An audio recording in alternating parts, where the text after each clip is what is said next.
বলা হচ্ছে সরি যে ট্যাপার পোর্শনটাকে বলা হচ্ছে কোনাস মেডুলারিস, আর যে নার্ভগুলি বের হয় সেই নার্ভগুলিকে একত্রে বলা হয় কর্ডা ইকুইনা।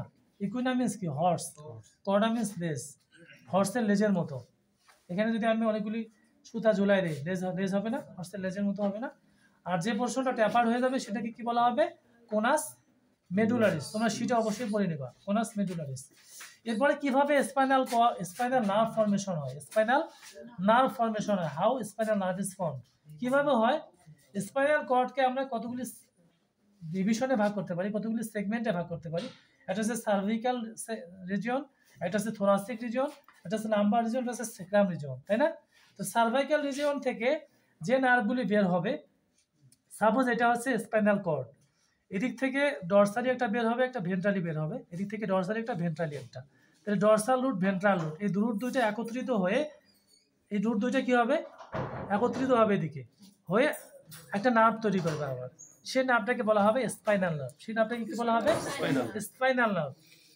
সেই স্পাইনাল নার্ভগুলি রিজিয়ন অনুযায়ী নাম হয়েছে। যেমন সার্ভাইকাল রিজিয়নে যতগুলি তোমার ভার্টিব্রা আছে ততগুলি নার্ভ আছে, কারণ স্পাইনাল নার্ভগুলি কি দিয়ে বের হয়? ভার্টিব্রাল কলাম থেকে।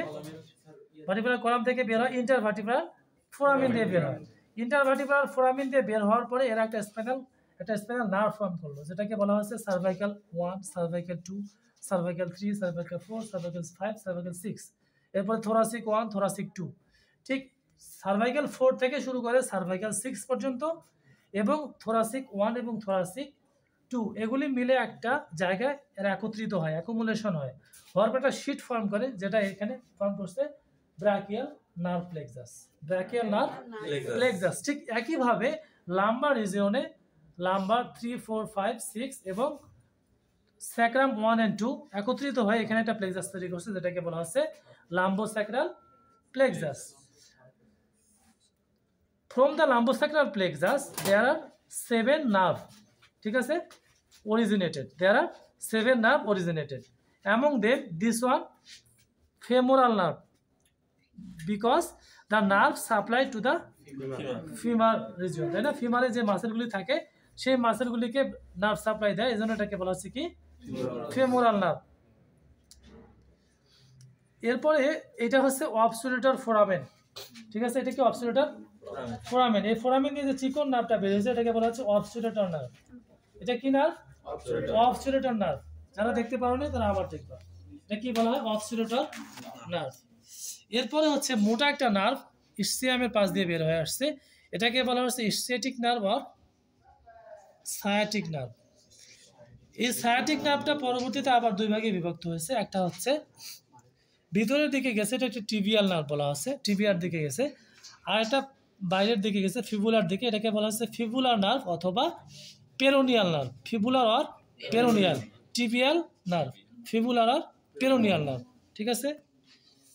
দেন this nerve cranial gluteal, because we know the portion which is the buttock is called gluteus, তাই না? gluteus muscle, that means বাটককে বলা হচ্ছে কি? গ্লুটিয়াস। তো এখন গ্লুটিয়াসের ক্রেনিয়ালি যে মাসলটা সাপ্লাই দিবে, এই যে ক্রেনিয়ালি, দেখো ক্রেনিয়ালি চলে গেছে না গ্লুটিয়াসের সামনের দিকে। ক্রেনিয়ালি মানে কি? মাথার দিকে, এই যে সামনের দিকে, সম্মুখ দিকে, তাই না? টুয়ার্ডস। তাহলে এটা কি বলা হচ্ছে? Cranial gluteal. ঠিক দেখো এই নার্ভটা কিন্তু গ্লুটিয়াসের পিছনের দিকে, এই দেখো, এই যে, এই জন্য এটাকে কর্ডাল গ্লুটিয়াল বলা হচ্ছে। এটা কি বলা হচ্ছে? Caudal gluteal. এই যে কর্ডাল গ্লুটিয়াল, এই যে দেখো পিছনে চলে গেছে না? ঠিক আছে, তাহলে caudal gluteal, cranial gluteal, ischiatic, peroneal or fibular, এটা হচ্ছে টিবিয়াল, তাই না? এটা হচ্ছে কি? অবসোলিউটার, এটা হচ্ছে ফেমোরাল। ওকে, এখন হচ্ছে ব্রাকিয়াল নার্ভ প্লেক্সাস। হ্যাঁ, এখানে